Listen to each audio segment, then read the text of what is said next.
we ran our development camp last weekend and a little bit last week. So kind of what were your, I guess, kind of your thoughts, maybe specific to that level, the U18 level, on like where they're at? Maybe you can keep it specific to Ontario, but maybe not even on just kind of like what are your thoughts about that level of hockey, like that U18 level, what the goals should be, what you should be looking at doing as a player, and like what the math should be kind of in your head when you're deciding where to go U18, assuming you're not signed to a CHL team, right? Because Yeah, okay. That's cool.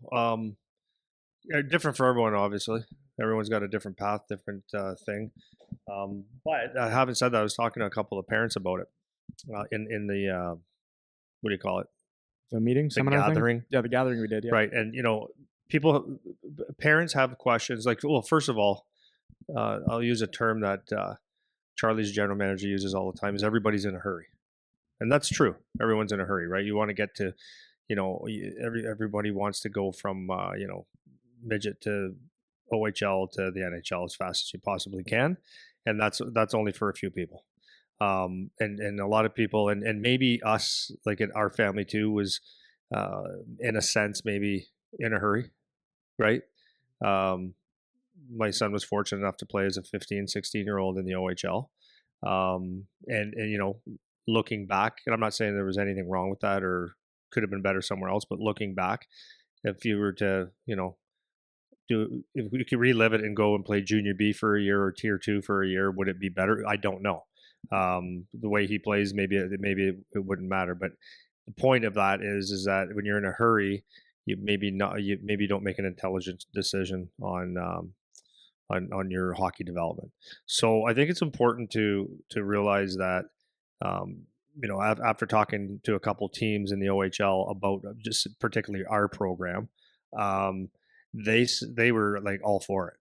So that was refreshing because honestly, before we got into doing an academy, and I was telling this to Dan the other day, I would have looked at it as, oh, these spoiled kids, right? And this is recent. Oh, you're going to a prep school. You're going to whatever. It's like people with money that are spoiled and that are buying a place to play, and with a high end education, or maybe not, whatever it is.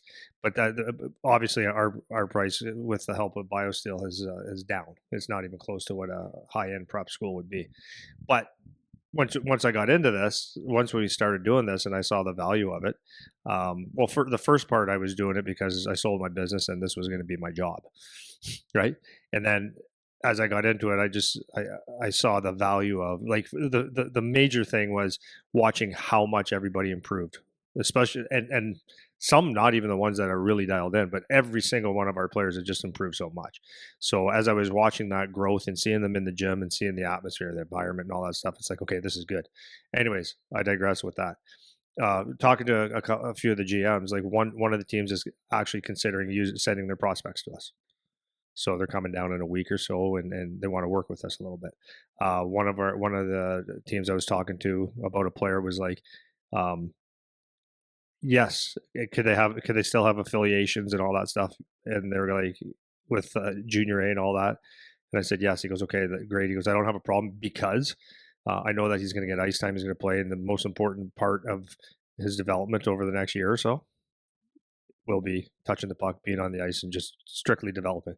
You want him on the ice, you want him playing, you want him touching the puck and being around things and gaining confidence. And the biggest thing is if you step up too quickly to like a junior B, when you should maybe that's too much of a jump for you, or a tier 2 junior A is a little bit too much of a jump for you. If you're the fourth line right winger, center, whatever, and you're not getting any power play, you're not getting penalty killing, you're just getting a regular shift or less, then there's arguments that you're not developing, right? You want to get on the ice and continue to gain confidence.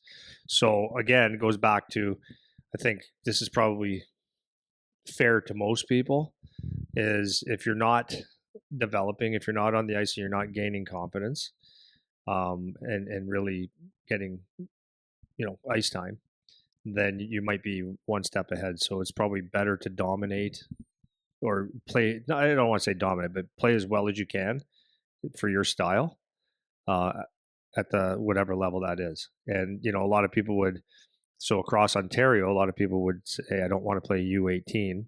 But I mean, there's several players that come out of there and they step into a junior program after that. So it's a matter of like the first thing for me is your attitude going into it, and that would be probably the most important thing. If you want to just wear a jersey because it says junior, whatever level that is, then fine. That's an ego thing, and I get it. But if you're truly looking at developing and getting better, then you may want to step back and look at the U18 process, right, or thing. And now with open borders here in Ontario and stuff, you get to make a choice on selecting better programs than others, and that's a choice. That's good. So you're not just stuck like Ontario up until this year you've been restricted to the area that you're living in. So if you live in Windsor, Ontario, and you wanted to play for the county team, you couldn't because of your address. So now open borders, you can go anywhere now. So you can actually start selecting your programs, Yeah. which is good. Yeah. The conversations that we've been having, I like because we're stressing a lot to the players themselves how or what kind of questions to ask yourself to make a decision. So, for example, we always start with our guys when we were talking to all the families the other night, like, what do your kids or for the players themselves, what do you want to actually do with hockey? Like, what is the goal? You know, because it doesn't make sense to dive into a fully immersive hockey development program if you don't actually care that much. You know, I was talking to a dad on the phone today, and he was saying like, yeah, my kid loves his high school, but that conversation that you guys had really like opened his eyes where he's like he needs to ask himself the question now, like, are you actually serious? Like, do you really want to see what you can do, or are you fine with with where you're at and what you're doing right now? And so that bringing that question into the awareness of the players is super important because a lot of them maybe have never asked themselves that question before. Like, what do you actually want or what do you actually want to do? So it always kind of starts with that, which is why I like the way that we go about these conversations with the families and with the players, because if they don't start from that point, like, what exactly do you want to try to do? What are your goals? Then it's going to be really hard to understand whether or not you're making a good decision for yourself and for your family. You know what I mean? Yeah, well, that's something that we've always done with our players. Is like that's always one of the first questions I ask people is like, why are you playing and what do you want out of hockey? And I've always done that because for me when I was and still am a skills coach, I'm just kind of slowly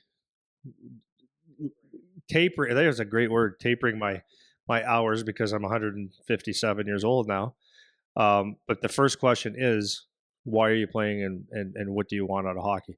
And it doesn't matter if they're 6 or if they're 26, right? If it's I'm playing hockey because it's something to do, and what do I want out of it? Oh, just to kill time.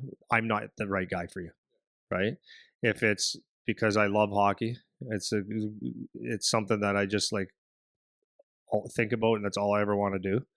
And I want to play in the NHL, or I want to go to college, or I want to play junior A, or I want to get my school paid for, or I want to play at the highest level of AAA so I can meet people, like whatever that, like the high end goal. When they have a goal, then I can push that type of player according to their goals. So I can't, if someone wants to just kind of have fun, yes, I can, you can teach all the disciplines and everything that goes with hockey, but then that might be received as, yeah, but I don't want, yeah, I want to do it, but I don't want to do it. Whereas if you have someone that truly has some skill, work ethic, and wants to have their school paid for or play professionally, then that's a whole other push level, right?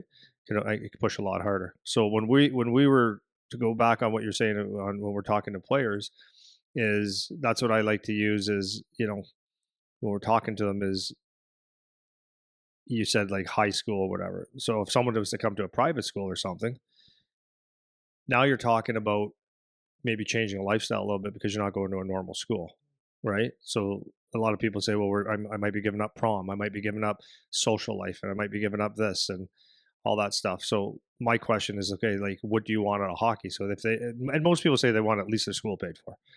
So my answer to that is like, okay, so if what you're doing now is you're making a hockey decision, right? So if you're making a hockey decision, the prom might not, and it doesn't matter. It might be the most important thing in your life, and it doesn't matter. But my point to that is you can be a teacher and go to school and have a social life any time of your life, right? You can go back to school at 40 if you want. You can have a social life till the day you die. Um, but there's only a very small period of time where you can be an athlete. And that window is, like when you are 18 years old, if you're not somewhat dedicated to being an athlete, it makes the road a lot harder. And by the time you're in your early mid 20s, like you either getting right, you're there, you're knocking on the door, or it's over. So you've got a couple years to make hockey decisions to make it to make your to make those dreams come true, right? So hockey decisions are a lot different than lifestyle decisions. And then when you look at the programs, it's like, so you just go back to the U18 in general. And I would say the same thing in junior college, even if you're getting a scholarship, just because a school calls you and they offer you, it's like dating, right? You don't marry them. You got to make sure it's the right fit. Because if you're going to a program and you think it's all great, and you and the coach and the program are just, it's nothing, you're not aligned at all, then it's miserable. So when you're looking at a U18 or a junior team, it's the same thing. It's, you want to go to a place where you know that you can develop. Like, what is the gym actually like? Am I getting the workouts? Is there an actual good trainer? Are the coaches good? And a lot of the programs, in Ontario, anyways, you could say that a lot of the programs were not super great, simply because they didn't have to be. There was no competition. So if you're getting really good coaching, especially at 18 years old, right? 17, 18, those critical years of hockey, very helpful. Very helpful how to play hockey, develop someone that's going to show you how to play, what mistakes you've made and how to correct them, what you're doing well, how to be stronger, and then all the little intricacies of hockey. So the more that someone knows and can teach, it's really important instead of just playing. Because a lot of people make this mistake, right? Like when they're looking at maybe just playing for a local team, a U18 team, let's say. It's local, so it's easy pickings here. I'm going to stay here, and maybe that's good, maybe it's bad. Depends on the coach too, right? And the program. So if you have a coach that's maybe never played or isn't really a good coach, it's like in the critical years of building your hockey resume, that Yeah. might be something to consider. Yeah, exactly. Yeah, it's interesting. It's interesting to see, like from my perspective now, being on the other side of it, of like being still relatively fresh out of playing, having gone through all this stuff that a lot of these kids are going through. It's interesting to be on the flip side now and talking to the parents and talking to the players, and like just remembering being in that position, having to make some of these decisions and not knowing what the right choices might be, or even what my options are really. So it's cool to kind of go through, and it's nice that we have the ability to offer the things that we can offer as a program, because for like development purposes, which is what we're focused on here, is having this be a springboard to higher levels. We can really put as much into it as we possibly can. Like we have people here that our job is this. Like this is what we're trying to focus on doing, And for the kids that are deciding what they want to do, it all is going to come back to that first question of like, what do you actually want to do? Like, where do you want to spend your time, and what do you want to be doing with your life, kind of thing. And I think it's really important for people, parents, to realize what you said. Like, it is really a small window. Like, it really is a small window where you can be an athlete, and there's so many, there's so many other avenues for all the other things.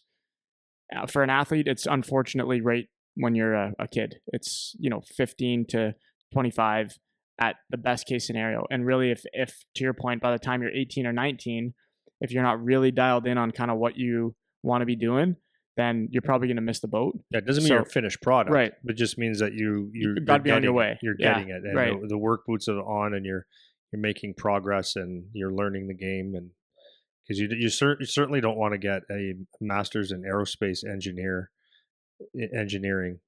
your first year of something where it matters. You'd like to be able to know a little bit of calculus before. Yeah, well done. Yeah. Well done. Yeah.